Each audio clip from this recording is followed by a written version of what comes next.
Hello everyone, welcome to my YouTube channel. Let's learn together. As पहले भी मैंने अपने चैनल पे YouTube वीडियो डाला था. I was covering class 10 chapter 1 which was father help. इस बार मैं class 12 का second chapter strong root को आप सबके साथ डिस्कस करूँगी. मैं इस चैप्टर को करीबन 5 फेजेस में डिस्कस करूँगी. It is about, second born and brought up, third faith and belief, fourth real meaning of adversity, and fifth but not least that what happiness is. So introduction से शुरू करते हैं. Strong Root is written by Dr. APJ Abdul Kalam. APJ Abdul Kalam का जन्म 1931 में हुआ था and we lost him in the year of 2015. हम सभी एपीजे अब्दुल कलाम को बहुत अच्छे से जानते हैं because he was one of the pioneer of aerospace engineering of India.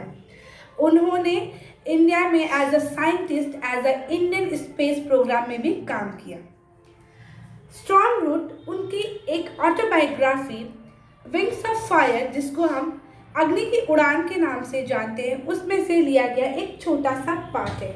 अगर आपने विंग्स ऑफ फायर नहीं पढ़ा तो अभी देर नहीं हुई है, आप अपने 12 के एग्जाम के बाद इसको पढ़ सकते हैं. यहाँ पे एपीजे अब्दुल कलाम ने अपने बहुत अर्ली लाइफ को डिस्कस किया है. उन्होंने बताया है दैट कि सबसे पहले अबाउट को क्लियर करते हैं. एपीजे अब्दुल कलाम बताते हैं कि उनका जन्म एक मध्यवर्गीय परिवार में हुआ. मिडिल क्लास तमिल फैमिली में उनका जन्म हुआ. कहाँ पे हुआ भैया? उनका जन्म हुआ है रामेश्वरम में, जो ईस्ट वाइल मद्रास स्टेट में था. उनके फादर का नाम था Jalaluddin. So first of all APJ Abdul Kalam का नाम जान लें. एपीजे अब्दुल कलाम का पूरा नाम था अबुल पाकिर जलालुद्दीन अब्दुल कलाम. सो अब्दुल कलाम बताते हैं कि उनके फादर बहुत ज़्यादा एजुकेटेड नहीं थे, बट उनका एक्सपीरियंस और उन्होंने अपने लाइफ में जो डिफ़िकल्टीज फेस की है, वो फेस करने की वजह से उनके अंदर जो एक्सपीरियंस आया है, उनके अंदर जो एक धैर्यता आई है, उनके अंदर जो एक मैच्योरिटी लेवल आई है, वो शायद किसी नॉलेज से कम नहीं. एज हम लोग भी जानते हैं कि जो हमारे पेरेंट्स होते हैं वो ज़्यादा पढ़े लिखे नहीं होते. एज पर्सनली माई फादर, वो भी बहुत ज़्यादा पढ़े लिखे नहीं है, but literally he can challenge my knowledge. As वो मुझे भी बहुत बार बताते हैं यार ये नहीं सही है, वो नहीं सही. हम जानते हैं कि लोग जितने ज़्यादा मैच्योर होते जाते हैं उनकी मैच्योरिटी लेवल उतनी ज़्यादा बढ़ती है. उनके एक्सपीरियंस, उनकी अभिज्ञता जो होती है वो किसी नॉलेज से कम नहीं होती. ऐसे ही अब्दुल कलाम बताते हैं कि उनके जो फादर थे वो बहुत ज़्यादा पढ़े लिखे नहीं थे, लेकिन ये बहुत ज़्यादा पढ़े लिखे नहीं होना उनके डिसएडवांटेज नहीं था, बिकॉज उनकी जो मैच्योरिटी लेवल या उनकी जो एक्सपीरियंस थी, उनकी जो अभिज्ञता थी वो काफ़ी ही ज़्यादा थी. दूसरा, किसी भी सफल व्यक्ति के पीछे एक स्त्री का हाथ होता है, हम सभी जानते हैं. एज एपीजे अब्दुल कलाम के फादर के सफलता के पीछे भी उनकी मदर यानी असी अम्मा, जिसको अब्दुल कलाम मेंशन करते हैं एज असी अम्मा, बताते हैं कि she was an ideal wife. और हमेशा अब्दुल कलाम के फादर के, एपीजे अब्दुल कलाम के फादर के डिसीजन में उनकी जो मदर थी, अब आइडियल हाउसमेट या आइडियल हेल्पमेट, असी अम्मा का बहुत बड़ा हाथ रहा है ना. वो दोनों को पूरे गांव में एक आइडियल कपल के रूप से जाना जाता है. एज हम सभी जानते हैं कि एपीजे अब्दुल कलाम ने बहुत सारे जगह में मेंशन किया है कि he is not good looking. जब हम विंग्स ऑफ फायर को और अच्छे से ब्रीफली पढ़ेंगे तो हम जानते हैं कि एक फेज ऐसा आया जब एपीजे अब्दुल कलाम ने एक इंटरव्यू फेस किया था जहाँ पे उनके लुक के वजह से ही वॉज रिजेक्टेड. तो वो हमेशा बोलते हैं कि एज पर उनके फादर क्या थे, उनकी फादर और मदर बहुत देखने में टॉल एंड हैंडसम थे, and APJ Abdul Kalam look wise he was not so good. वो बहुत अच्छे देखने में नहीं थे, शॉर्ट हाइटेड थे. तो सो ही ऑलवेज यूज टू से कि I was born to a tall and handsome parents, but as I don't deserve to be. So यहाँ पे वो mention करते हैं. वो ये भी बताते हैं कि जो उनकी मदर थी वो हमेशा उनको बताती थी कि उनका जो उनके फैमिली में यानी उनके मैटरनल यानी उनके जो मदर के साइड से कोई थे जिनको टाइटल मिला था बहादुर का। सो वो बोलते हैं कि भाई मेरे मदर का लाइनेज भी कोई मतलब कहीं से कम नहीं है, मतलब we were prosperous. Now second, born and brought, it was all about of APJ Abdul Kalam. Second was born and brought up. So born and brought up में क्या था? बॉर्न एंड ब्रॉट अप में एपीजे अब्दुल कलाम बताते हैं कि एपीजे अब्दुल कलाम ने बहुत ज़्यादा लग्जरी लाइफ नहीं जी। हम सभी मिडिल क्लास में रहते हैं, हम सभी जानते हैं कि हम लोग को अपने लाइफ में एक एक चीज़ को पाने के लिए स्ट्रगल करना पड़ता है। I even remember the how I struggle to stand here. So हम मिडिल क्लास फैमिली में रहते हैं और हमें एक एक चीज़ को स्ट्रगल करना पड़ता है, एक एक चीज़ को पाने में, एंड छोटी छोटी खुशियों से हमारी बड़ी खुशियाँ बनती है चीज़।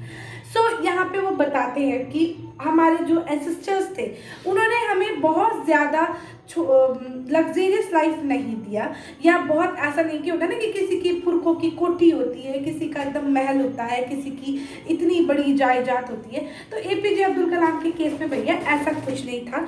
वो एक मामूली से पक्का हाउस में रहते थे जो कि उनके एंसेस्टर ने खुद अपने हाथों से थ्रू लाइमस्टोन बनाया था।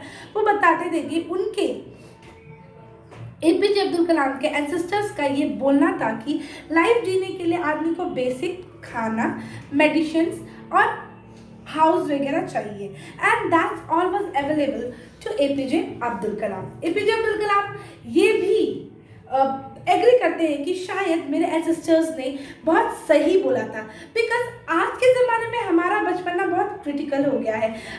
We don't enjoy.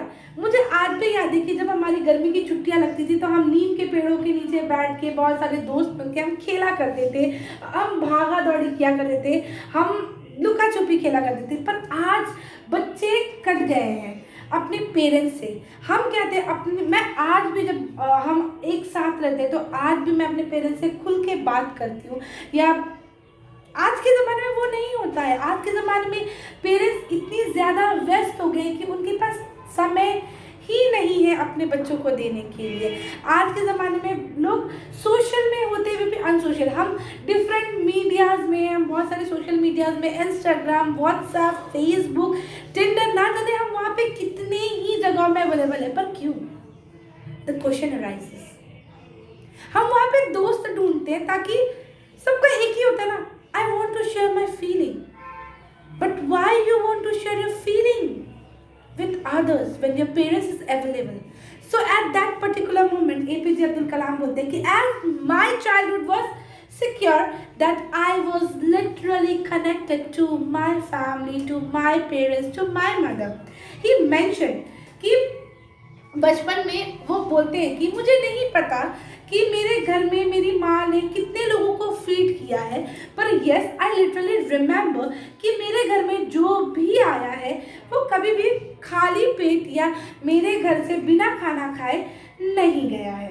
And that what APJ Abdul Kalam says. He says आज के ज़माने में हम ना ऐसे हाथ में मोबाइल लेते हैं, usually I even do sometime, ऐसे हम लोग मोबाइल लेते हैं ऐसे खाना खाते हैं, पर यूजुअली वहाँ पे एपीजे अब्दुल कलाम मेंशन करते हैं कि how beautifully he used to sit with his mom and he used to eat his lunch और डिनर सो पीसफुली। वो आराम से किचन में जाते थे, उनकी माँ एकदम बनाना का लीफ बिछा देती थी, उसमें वो चावल डाल देती थी, एकदम फ्रेश एरोमेटिक सांबर वो उसमें डालती थी, और एकदम कोकोनट की चटनी। जो साउथ इंडिया में रहते हैं वो लोग को पता होगा कि वहाँ पे बहुत फेमस है कोकोनट की चटनी, जो एकदम फ्रेश कोकोनट की चटनी जो बनती है बहुत खाने में टेस्टी होती है।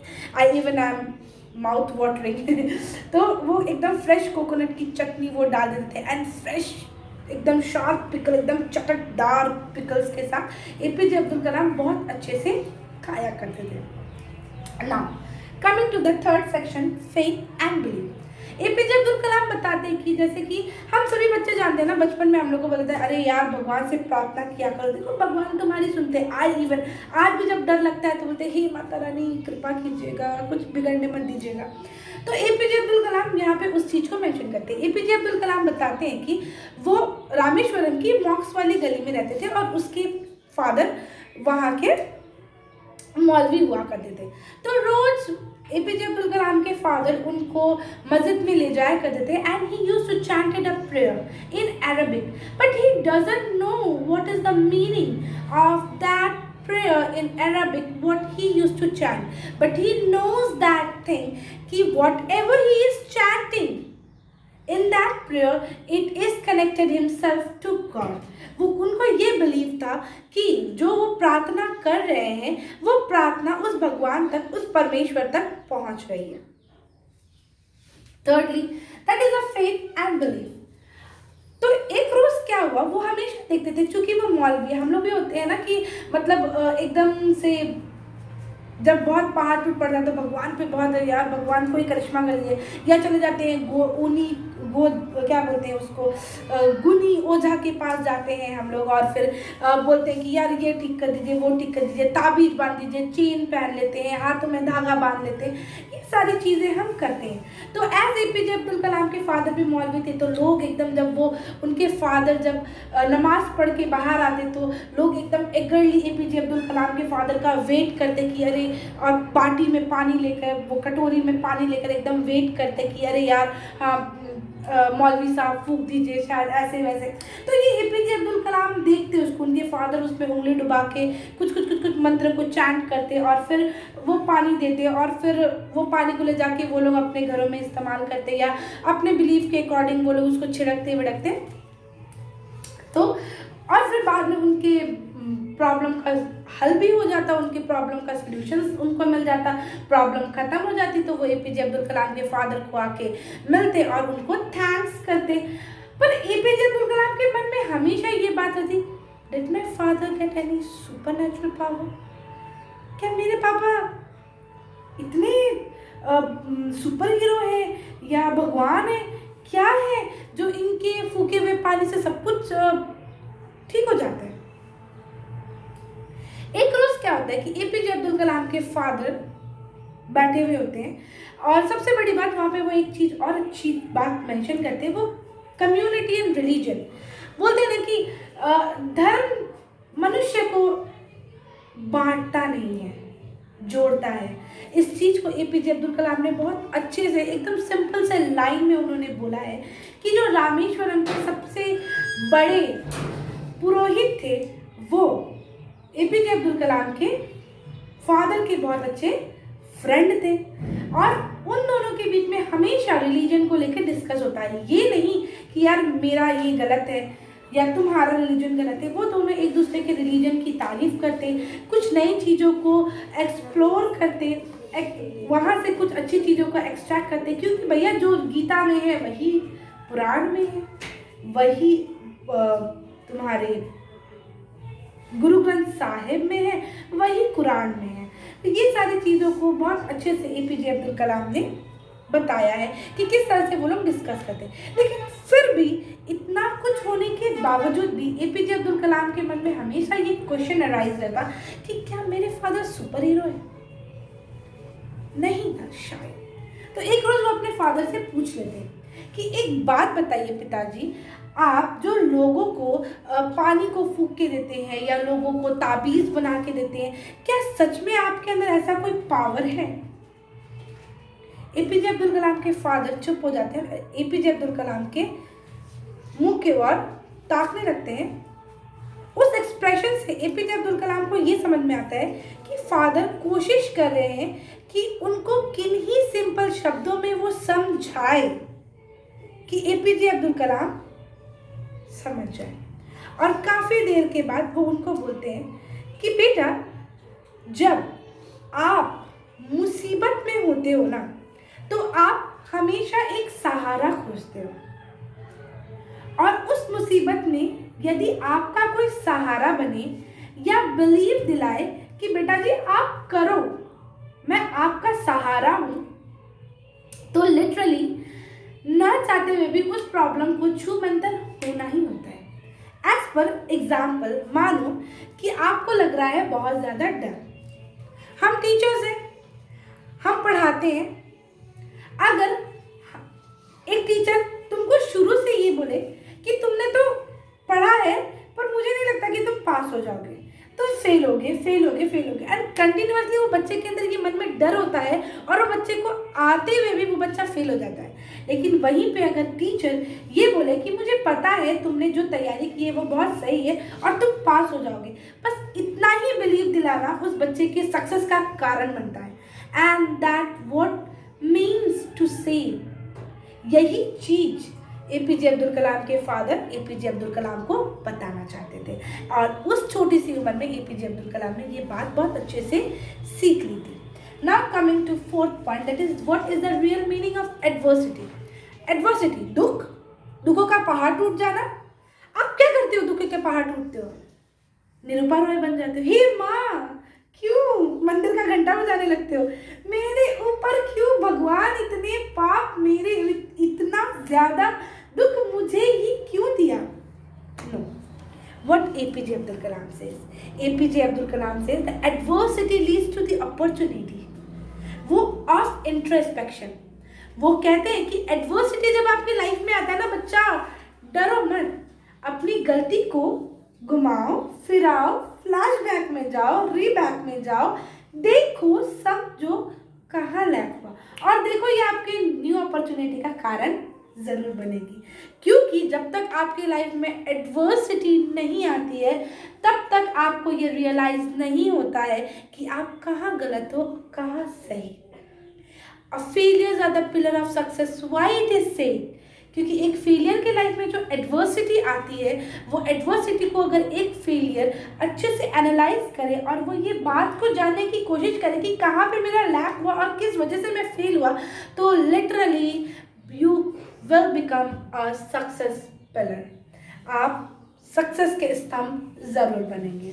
Coming to fifth point, what happens is, यहाँ तक एपीजे अब्दुल कलाम ने बहुत सारी बातें बताई और वो ये भी बताते हैं कि एडवर्सिटी में अपॉर्चुनिटीज बहुत मिलती है, उसको समझना नहीं समझना आपके ऊपर है।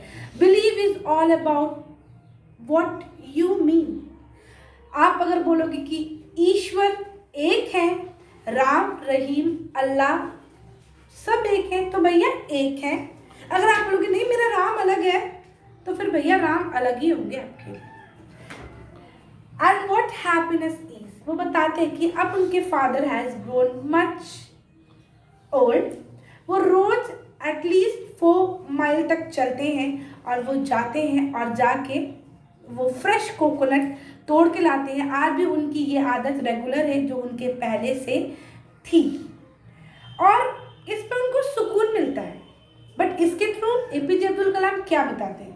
एपीजे अब्दुल कलाम कहना चाहते हैं कि रिलीजन में कुछ नहीं रखा है, the thing is that the did you does, आप जो कर्म करते हो वो कर्म सर्वोपरि है, वो कर्म से ही आपके दिमाग में शांति, पीस ऑफ द माइंड, उस कर्म से ही आपके लाइफ में हैप्पीनेस आनी है। Happiness is all about what you feel. Happiness, हम दुख में भी सुख को ढूंढ सकते हैं, गरीबी में भी दुख ना सोच के यदि सुख का अनुभव किया जाए तो उस गरीबी में भी हम सुख का अनुभव कर सकते हैं। This is the end of the chapter. अगर आपको मेरा ये एक्सप्लेनेशन अच्छा लगा तो please turn the black thumb blue, और लिटरली अगर आपको बुरा लगा तो प्लीज़ डिसलाइक, क्योंकि नेक्स्ट वीडियो में मैं बहुत और अच्छे से करने की कोशिश करूँगी। फिर मिलते हैं नेक्स्ट वीडियो में, तब तक के लिए टाटा।